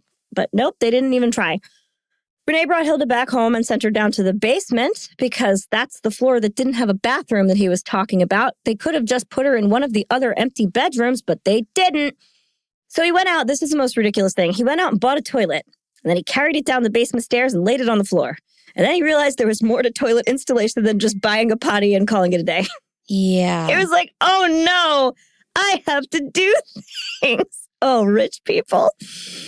He figured out that he'd have to hook up a water source via some pretty complicated plumbing. And he didn't know how to do any plumbing, let alone the complicated kind of plumbing. So instead, he just dug a hole in the basement and partially covered it with a couple of boards, so you could sit on it, and told Hilda she could go to the bathroom in the hole. Instead of just allowing her to be in one of the other rooms. Empty bedrooms. Use one of the empty bathrooms. Empty bedrooms, yep. We're not using. Yep. That's exactly right. But Hilda was experiencing excruciating abdominal and lower back pain and pressure at this point. Like, she'd become very uncomfortable. So sometimes she had to use the hole. Yeah. They don't empty that hole either. It just stays there. Yeah. Margarida also insisted that Hilda continue her daily work. Wow. Mm-hmm. They never returned to the hospital. Of course not. And 2 years I'm shocked that he even bought a toilet. I know. What were you thinking? He was like, I got this. And then went, oh no. Yeah, like what was the point? The point was he is so money dumb that he didn't know that you had to actually like install an appliance. I don't even mean that. Yeah. I mean, what was the point of him buying the toilet to begin with? I guess he thought like, oh, I fixed it. She can just be down here. Yeah. But like, he clearly doesn't care at all. I know. I don't know why he had momentary motivation. I think maybe he felt like people were looking over their shoulder at him. Yeah. Because the neighbors had accosted him and the doctor said that she had to get surgery. And I think when in a few days he realized nobody was checking in, that he didn't have to do it and he could just not do it. Yeah. Like, I mean, and I guess the other thing is that like, they probably just are so oblivious to how awful they are. Sure, absolutely. 100%. They thought this was nice. They're like, yeah, well, we can, I mean, she never asked for a toilet. Exactly. Maybe I'll just get her one. And I just got her this one that's laying. Also, they never took out the toilet. It just laid on the ground in the basement. They just left it there. What? Awful. So, 2 years pass and the mass in Hilda's abdomen has now grown to the size of a grapefruit. Mm-hmm. She looked 6 months pregnant. Walking had become pretty impossible for her, but she did it anyway. The neighbors had begun begging Hilda to leave the Bonetti's house and let them help her, but she wouldn't. She was too afraid. She knew that Rene would just find her and drag her back to the basement, just like that's precedented for her. At this point, Christmas was also approaching. Now, Margarida may have been forced to live in stupid, disgusting America for most of the year, but she could not be forced to spend Christmas there. Every year, for a couple of weeks surrounding the winter holidays, Margarida, Rene, and Arthur would go back to Brazil to be with their family and leave Hilda, who is also from Brazil, in America. They didn't even bring her back for the holidays. They just left her in the basement alone. Hilda, like, this was also very depressing for her, of course. But for some reason, that's just what they thought. They're like, well, she can have the house to herself. Cool. Year after year, this is what happened. And they did also tell her that she was not allowed to answer the door or the phone. And she was not allowed to speak to the neighbors under any circumstances. And she better not eat their food. Right. I know. I was like, they probably still locked the refrigerator. Absolutely, they did. And at this point, Hilda could barely move. She struggled to even feed herself, but it was probably nice for her to use a real toilet. I'm guessing she was probably upstairs. Maybe she could sneak in a couple real showers. But the neighbors saw this and they were like, this is the time. This is when we need to act. And every day they'd knock on the door. And though Hilda wouldn't answer the door, she'd speak to them through it. They begged her to come with them. They said, let us take you to the hospital, but she refused. She said the doctors would tell Rene and then it would all be over. But the neighbor ladies refused to give up. This is a neighbor lady task force here. So they called on the one place they knew that Hilda would trust and agree with, the church. There you go. You know, the church that the Bonettis insisted she go to and that she wouldn't have gone to if it wasn't for them. Mm-hmm. So after asking around at the local Catholic church, Vicky, our girl Vicky, was given a contact for a woman called Sister Manuela at a charitable organization called the Little Workers of the Sacred Hearts. Oh. Cute, right? The Sacred Hearts provide free medical care and safe havens to the needy. And they just happen to have a multilingual mission in D.C. Vicky called Sister Manuela, who agreed to meet with her and Hilda at the mission to see what they could do for her. Then Vicky went back to the door to speak to Hilda one last time. She said, Hilda, I've spoken to a nun, a sister, a woman of God, and she wants to help you. This is the church. They think you need help. Mm-hmm. And Hilda was like, oh, if it's a church, I have to go. Yeah, we must go. Bingo. Yeah. She got in the car. They drive her to D.C. that night. They meet with Sister Manuela, who did speak Portuguese, by the way. There you go. And Hilda tells her whole story. And our sister in Christ wasted absolutely no time. She called over to their affiliated hospital because they have a medical facility and told them to expect Hilda ASAP. They brought her right over to the hospital and ushered her into a private room where she was examined by none other than Sister Soldier Surgeon D.D. Byrne. Yes, D.D. Byrne. Woo! Here's where the story takes another insane coincidental turn because Sister Soldier Surgeon D.D. Byrne is an ass-kicking, living, breathing Catholic icon. If you're super Catholic, you know who D.D. Byrne is. If she isn't eventually canonized, I'll be stunned. And they call her Sister Soldier Surgeon because she is all three. Mm-hmm. Among other accomplishments, Sister Didi spent a year performing missionary medicine in India. In 1990, she was accepted into an Army surgical residency program. In 96, she was chief surgical resident and was first assistant for Cardinal Hickey after he received open heart surgery. He's a big deal. In 1997, Sister Didi delivered medical care to Mother Teresa when she visited Washington for 5 days. In 2001, during September 11th attacks, she went to the World Trade Center site for the first 2 days following the attacks. She worked in a first aid tent and dispensed supplies and support to firefighters. Then, because she hadn't been of service enough, she completed her first religious vows in 2004. However, her religious life was interrupted when the Army brought her back as a reservist in 2003. In 2008, she was deployed to Afghanistan, where she cared for wounded citizens. And in 2009, after returning from Afghanistan, Sister Didi retired from the U.S. Army at the rank of colonel. She professed her final vows as a nun 2 years later. Then in February of 2022, she successfully assisted an Afghan family in being evacuated from Afghanistan after they had become targets of the Taliban. And now she works within the Sacred Hearts, performing free surgery on the needy in Washington, D.C. Wow. She's a big fucking deal. Yeah. Yeah, she is. Also, the Trump administration fucking loves her. She spoke at the Republican National Convention. She's militantly pro-life, insisting that life begins at conception, a self-professed soldier of Christ in the war against abortion, a friend of RFK, and a person who refused to get the COVID vaccine because she said it was funded by abortion money. No proof of that, but she said it was. And she said it was a religious exception. And she lost her license for 2 years because she wouldn't get the COVID vaccine. Then eventually they said, well, we just need her. And they just gave her license back. So she's a complicated character. All right. Well, let's just go back to 1990. Exactly. Whatever year we're in. Exactly. That's another story for another day. But you should just know. Of course, that's what I would have expected. I would have expected some level of that. That's extreme. Yeah. She's an extreme woman. That's the point I'm trying to make here. Needless to say, she doesn't take any shit at all from anyone. Yeah. And she would have been highly revered. Okay. This woman had been in war zones. And so she's about to swoop in like a literal gift from God. And if anyone needed to be afraid at this point, it was fucking Rene and Margarida Bonetti. Yeah. So Sister Didi speaks to Hilda, listens to her story, and then examines her and performs all of the tests this time. The mass in her abdomen was a 9-centimeter uterine fibroid. If you know anything about fibroids, that is the second to biggest size, and it will make your life very uncomfortable. Mm-hmm. She's postmenopausal at this point, most likely, because she was in her 60s, but it still caused quite a lot of problems.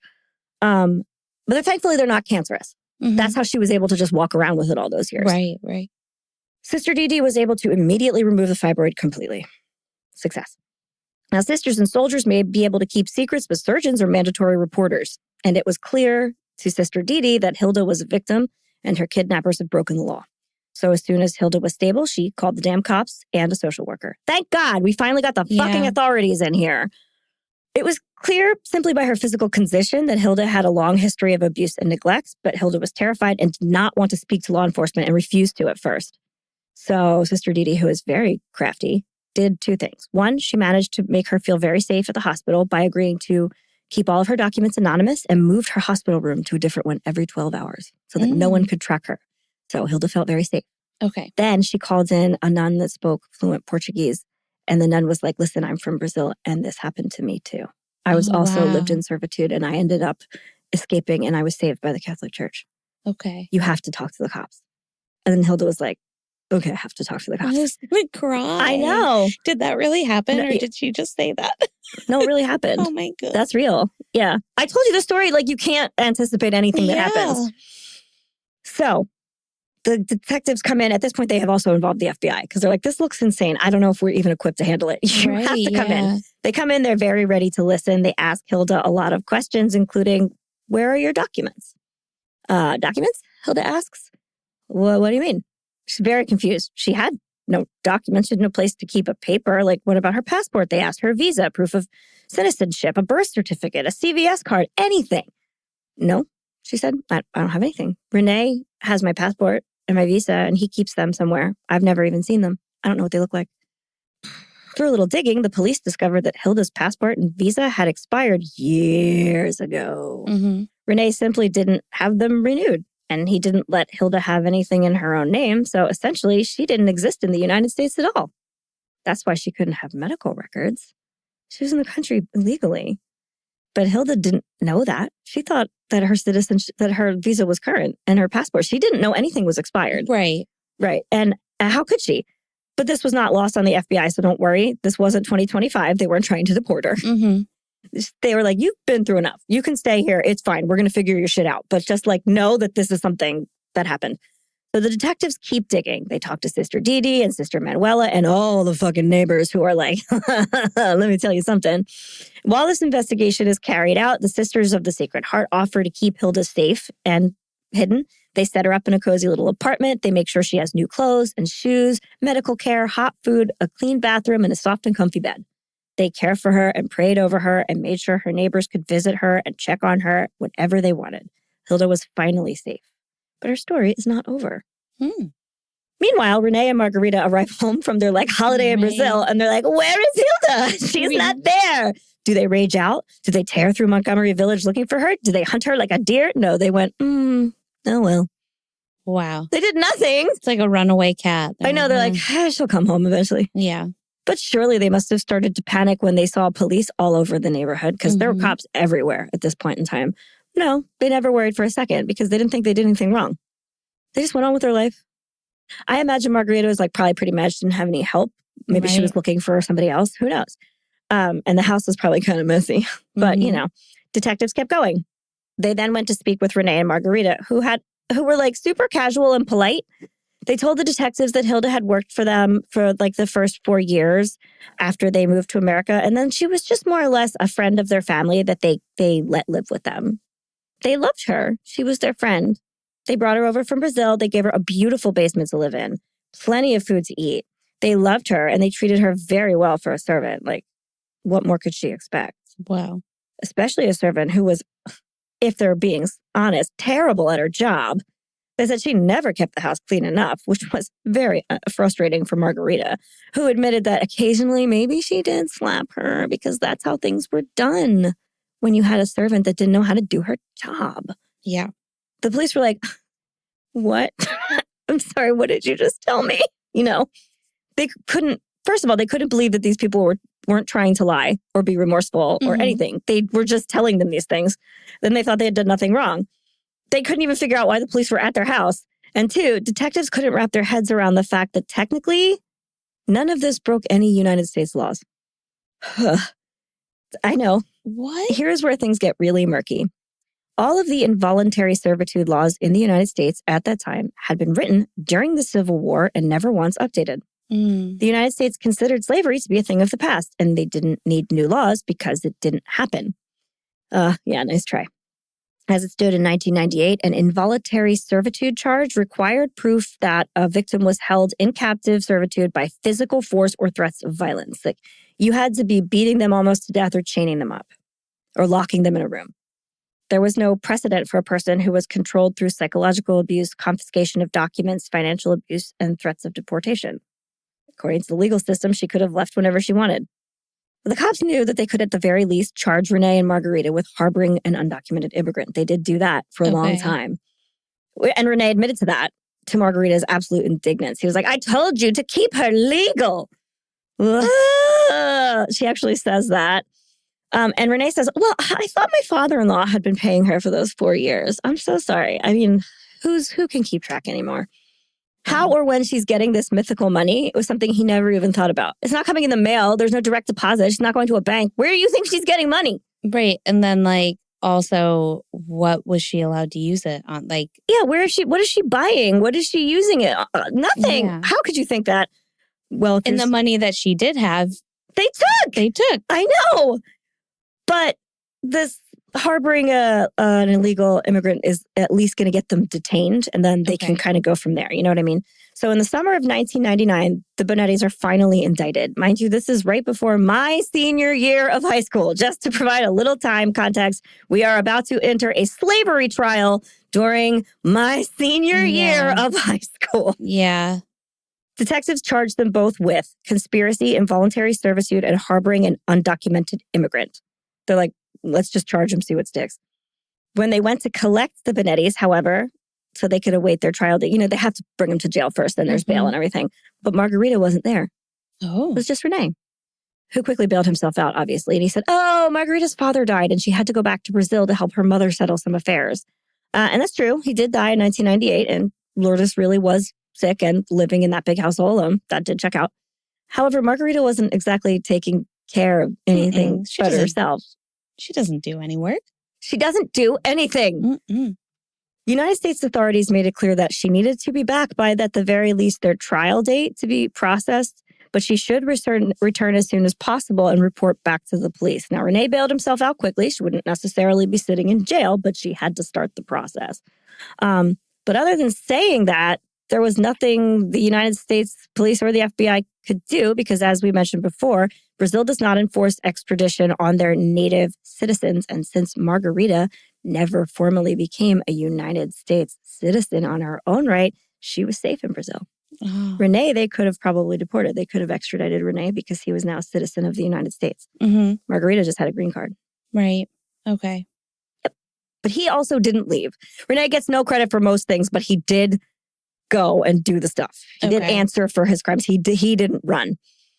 Once both Bonettis were briefly out of the house altogether, though, detectives and a social worker went in to assess the situation, and they found exactly what Hilda had described. They found the whole of human excrement in the basement with the boards. They found the padlock still intact on the fridge.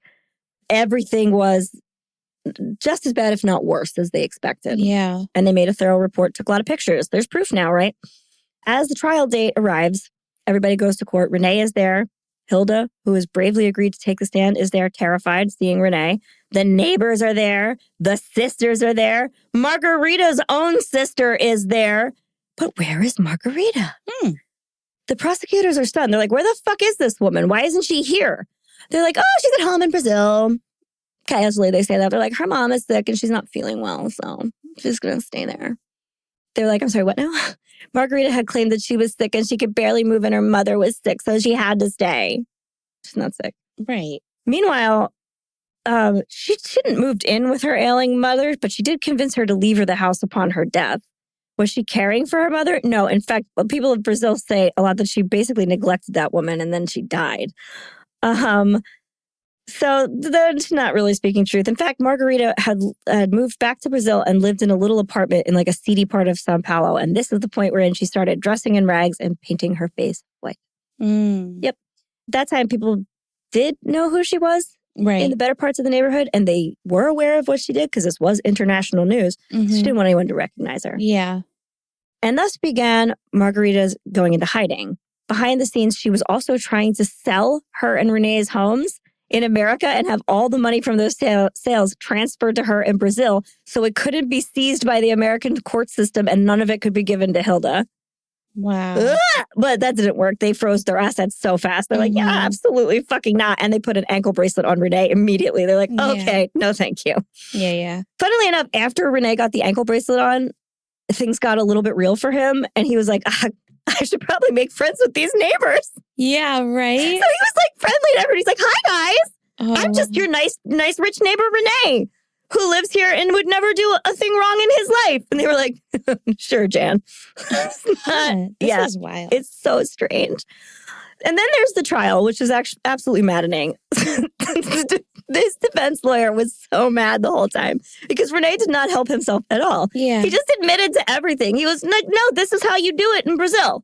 This is how you do things. You just, my wife did beat up her like a lot of times, but like she was frustrated and like she's a servant. That's what you're supposed to do. And I thought, you know what, you guys, he honestly said this. I thought my father-in-law was paying her for the 4 years that she did work for us. She worked for them for 19 years. 19 years. He said, you know what? You win.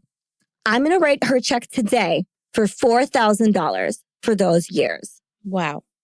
And the judge said, what I need you to get is a geography lesson because this isn't Brazil and that's not going to work. Yeah. Oh, I love that. Yeah, the judge was snappy. So Rene also said, like, he said all of the things that Margarida did, but that she didn't do anything wrong. It was very strange. They just were on another planet. They just didn't understand anything. But it was his bad that she was not documented. He did do that. I'm sorry, Then Hilda took the stand herself, and it took 3 days to get her to actually talk. She was terrified. Renee's in the courtroom. She's scared of shit. Oh, poor thing. And again, eventually to shoot themselves in the foot yet again, as the defense attorney is probably yelling at Rene to shut up in court because he's saying all the wrong things. When she's on the stand, they say to her, if you don't tell the truth here, meaning like if you don't say the Bonettis were nice to you, you're going to go to jail. Well, she said, okay, I guess I have to tell the truth because I don't want to go to jail.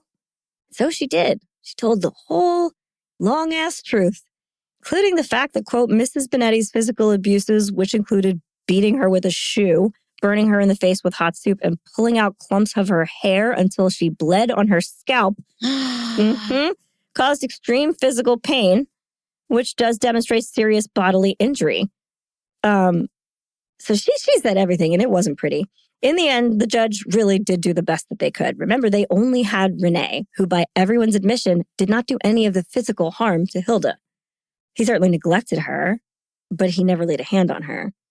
Based upon these facts, Rene R. Bonetti was charged with and convicted of conspiracy to harbor an illegal alien and harboring an illegal alien. The jury found that Bonetti's conspiracy and harboring were, quote, for the purposes of commercial advantage or private financial gain, and that during and in relation to the conspiracy and harboring of Bonetti, she was caused serious bodily injury or her life was placed in jeopardy.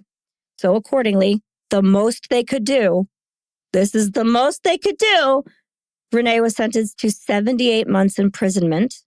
He was also ordered to pay $110,000 restitution to Hilda and an additional $100,000 fine. Wow. The judge was like, I wish I could put you away longer, but I can't. We don't have the laws. Rene tried to appeal. In fact, Brett Kavanaugh, oh, God. Yeah, appalling fame, was going to defend him pro bono. He offered to defend this man for free until he bailed because he was appointed to a position by the Bush administration. That's gross. Yeah, it's super gross. There's nothing I like about that. Nope. Man. The appeal went through. It did not work. Rene paid the money and did the time. And now he lives in Florida. And you can find him on LinkedIn like a normal human being, which blows my mind. His LinkedIn profile is just there with a current photo of him. You can just look at it. Like he never did a thing. Isn't that crazy? When Chico Felitti called him and the documentary people called him, he was like, this is so old. Why are you guys talking about this? Can't I just, it's fine. I didn't do anything wrong. And then I did everything the court asked of me. I ended up divorcing my wife. What more do you want? I did this. Wow. I had this unfair thing imposed upon me. And they were like, okay. Yeah. Once the trial was over, then Margarida moved into her mother's house and she never left.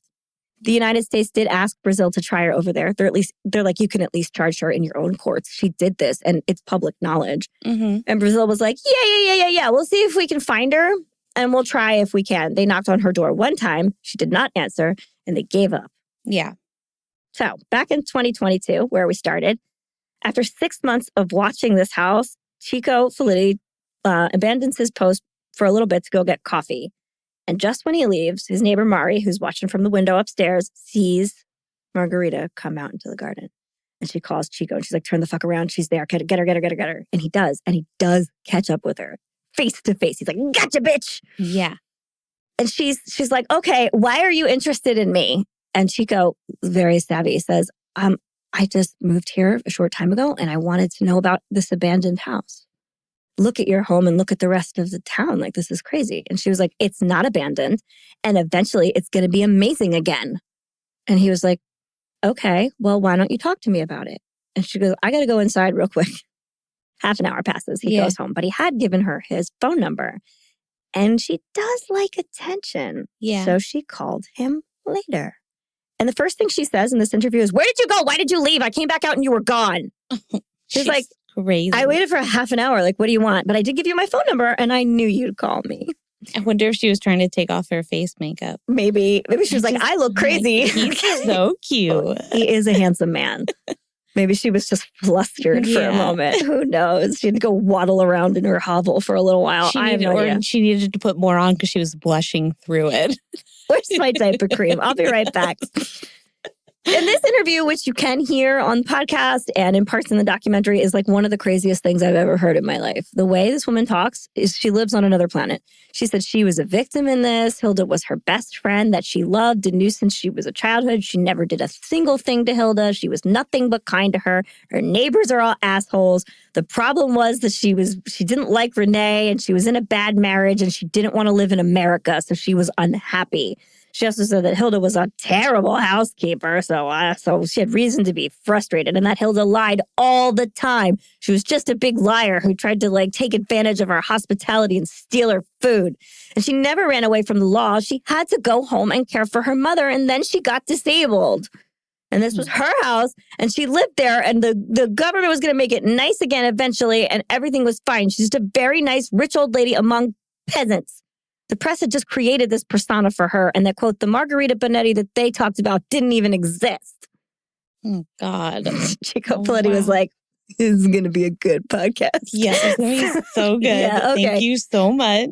So he gathers everything up. They release this podcast. It is a fucking sensation. Brazil goes nuts. They're like, oh my God. Yeah. The house becomes a tourist destination. And Margarida sits in her window like Eva Perón posing for pictures with people who are there on some kind of morbid crime tourism. Yeah.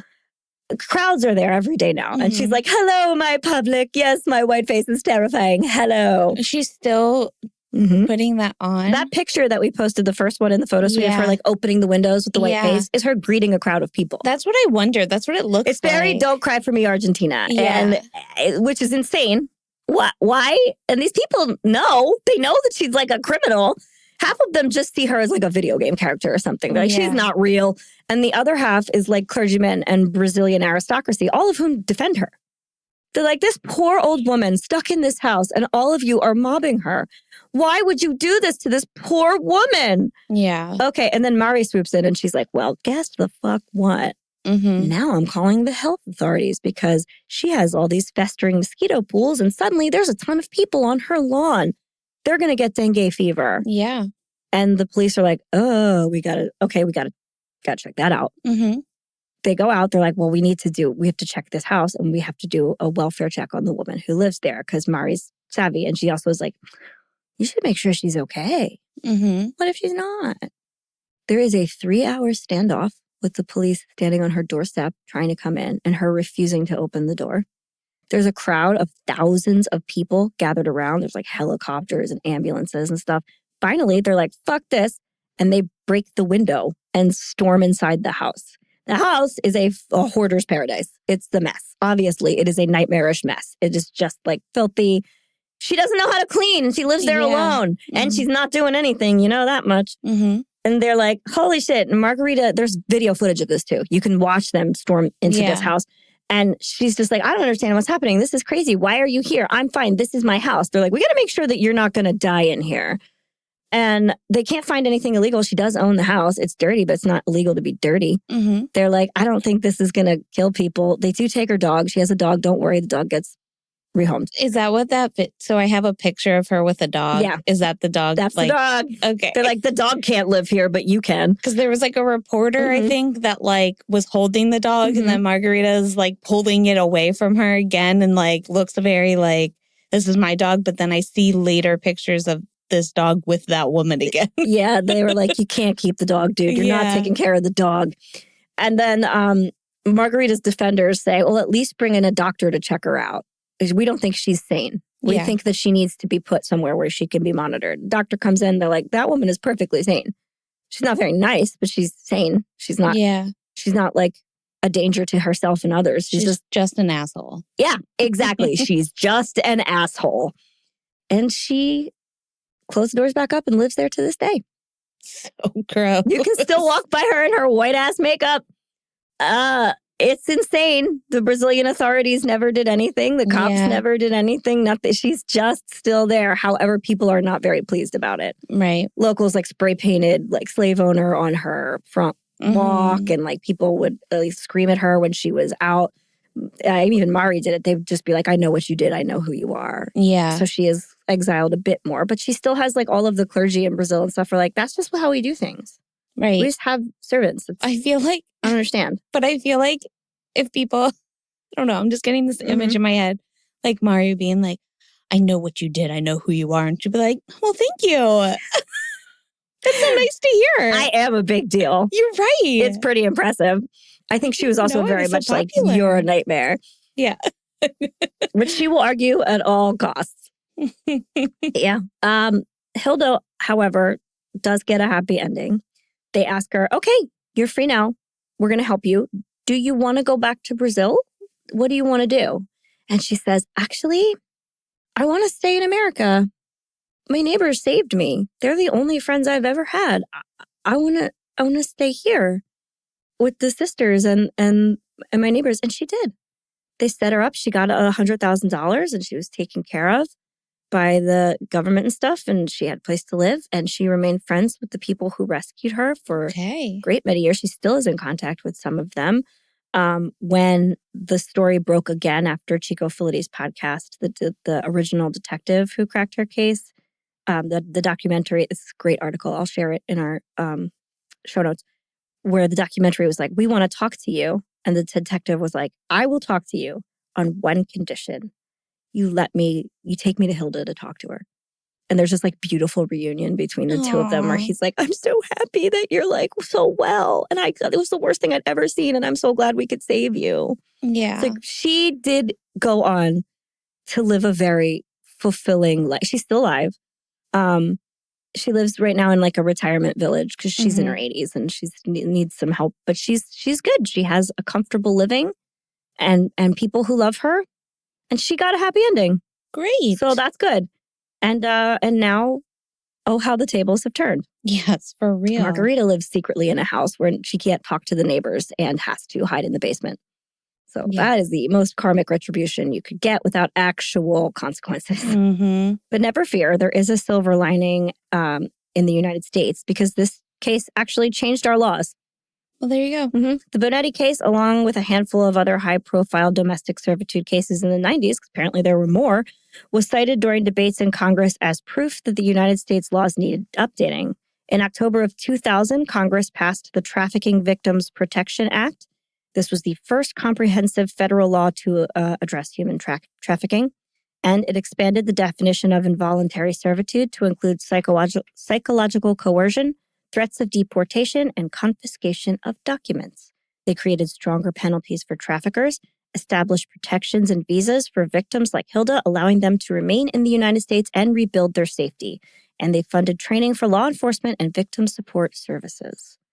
The Bonetti case is often referenced in academic and legal discussions as one of the turning points in recognizing domestic servitude as modern-day slavery in the United States.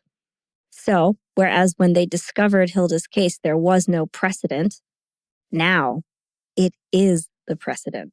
Oh. Yeah. Okay. Pretty good.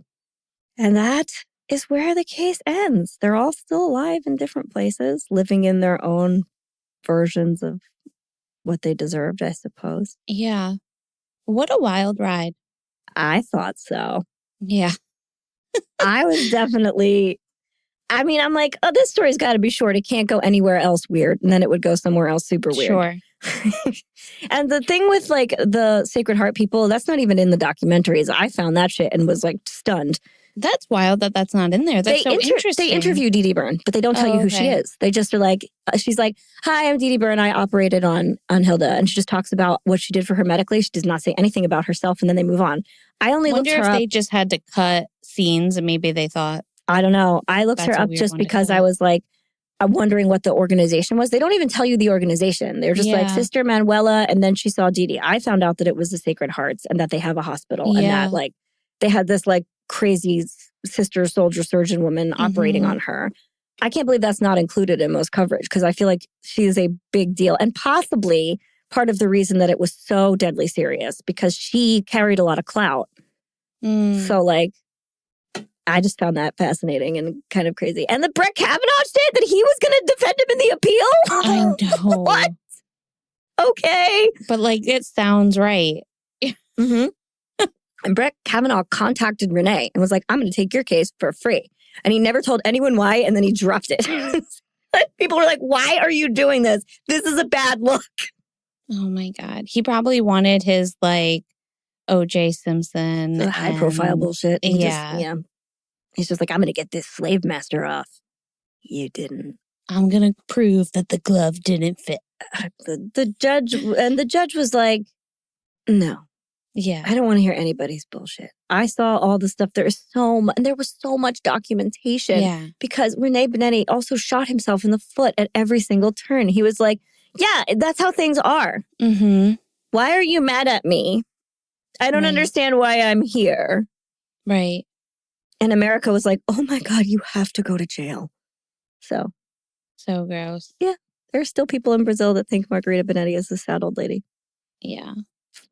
Well, it's okay. Don't go to her house and take a picture. She is a sad old lady. She is indeed. But sad of her own doing. For sure. So, toast. Yeah. So, there are so many people that I think deserve a little clink this week. I will say all of their neighbors, especially Vicky and Arthur, who played key roles in Hilda's well-being and escape. Neighbor Arthur. Yeah, not son Arthur. Oh, her son, by the way, this is also an interesting tag. Right after the trial happened, like they couldn't find him for a while. And then I guess the press or the cops talked to him and he was like, Hilda is not lying. All of that is true and I watched it. I watched it happen in my home for 20 years. I saw it. It was crazy. My mother is a dangerous, dangerous woman. And she hurt this woman all of the time. Get her. Nice. And then he ran away to Brazil. Yeah. And now he lives a mile away from his mother in Brazil. I'm like, what the fuck happened that you... I guess he was like, I don't want to face any... He hadn't done anything, so I don't know why. He was a child. Yeah, but he's probably like horrified that he was part of it. Also, he was in his mid-20s at that point. Yeah. So I think he was probably like, could I face consequences for this? I'm like, no, dude, you were a child in this house. You didn't really... Yeah. I mean, or maybe he was getting attention for it and he doesn't want any attention. Well, that's what I mean. So, But if he was getting he was just like, I'd rather just like, and there's no this word is embarrassing that he speaks to his mother. No one sees him go to the house or anything, but he does live nearby. That's like all we know. And there isn't much word about his life now. I think a couple sources say that he's a teacher and kind of like just does his own thing. Maybe it's also his way to like not be near his father then too, who's like still in America. Yeah, he definitely like isn't hanging out with his dad. And I guess he probably has other family or in Brazil that he could kind of commune with. I don't know. But and I think also living in America would have been very difficult for him. That's what I mean. Yeah, you're right about that. So he did leave. But yeah, that's... And they returned to Brazil at least every year. So it's like... He still had a connection. He had a connection. Yeah. He probably had friends and I don't know, whatever family at least cousins they have. And stuff. So like, I'm sure he was happy to go back, maybe. Maybe that was always a plan he wanted. Yeah, I know next to nothing about Rene's parents. Perhaps they were really nice and he spoke to them too. And everything we know about the rest of Margarita's family was that they were pretty philanthropic people who were just happened to be delusionally rich. But like, there's no other evidence that any of them were terrible in any way. So she was just what happens when you know too little and have too much. Exactly. So we're toasting. Sorry. Okay, yes. Because we still have to toast to the neighbors, right? Oh my God. We have to do an actual toast. All right. So we're toasting to all the neighbors. Vicky, Arthur, all the neighbors. All the neighbors. They were great. And to Hilda. To Hilda 100 times over. Holy cow. Yes. I can't state how brave it was that she eventually did speak because she was really conditioned not to. Yeah. And to all of the sisters who helped her out and kept her secret and got her back on her feet. Yeah. Yeah. Okay. This was really a team effort on a lot of levels. Yeah. So I agree. Make yourself known in your community, you guys. Yes. And my favorite part is that like church is the reason in the end that she got out. Because they're the ones that insisted she went to church. I know. I love it. I know. She had her community and they came. She did, man. And they wouldn't do it. They wouldn't join their community and it bit them in the ass. So they sure did. Bye. Yuck. All right. Any other toasts? We do. We are toasting Savannah. She is a best fiend. Thank you. Cheers, Savannah. Thank you very much. And unlike Hilda, if somebody padlocked our refrigerators, we would be dead.